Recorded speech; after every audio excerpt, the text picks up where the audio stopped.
Now, South Korea's three main parties are taking turns addressing lawmakers at the National Assembly. Stepping up to the podium on Wednesday was Kim Sung-tae. He is the leader of the main opposition Liberty Korea Party. He lashed out at the government as well as the ruling party. Kim Min-ji with the details. On the brink of crisis. That's how Kim Sung-tae, the floor leader of the main opposition Liberty Korea Party, assessed the country's economic situation, claiming that the government's policies are causing growth to retreat. He said the government's minimum wage hike and its drive for shorter working hours have slammed low-income households, young job seekers, and small business owners, rather than boosting their incomes and spurring consumption as promised. Kim also pointed out that all the policies the government is pursuing come with a hefty price tag for taxpayers. The government's income-driven growth policies are like voice fishing aimed at enticing the people.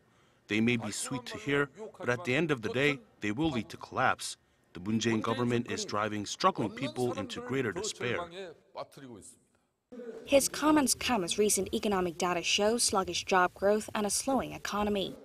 The floor leader called on the government to admit its policies have failed and demanded that it shift its policy direction. He said what the government should be doing is allocating a bigger budget for raising the country's chronically low birth rate by providing more incentives and greater financial support for child rearing.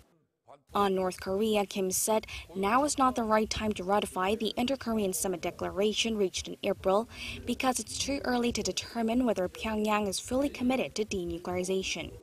He said the Seoul should address the issue with a cool head, not emotionally, especially with the third Inter-Korean Summit slated to take place sometime this month. It should be made clear that the original purpose of inter-Korean talks is North Korea's denuclearization. What's urgent is ridding Pyongyang of its nuclear arsenal through international coordination, not declaring an end to the Korean War.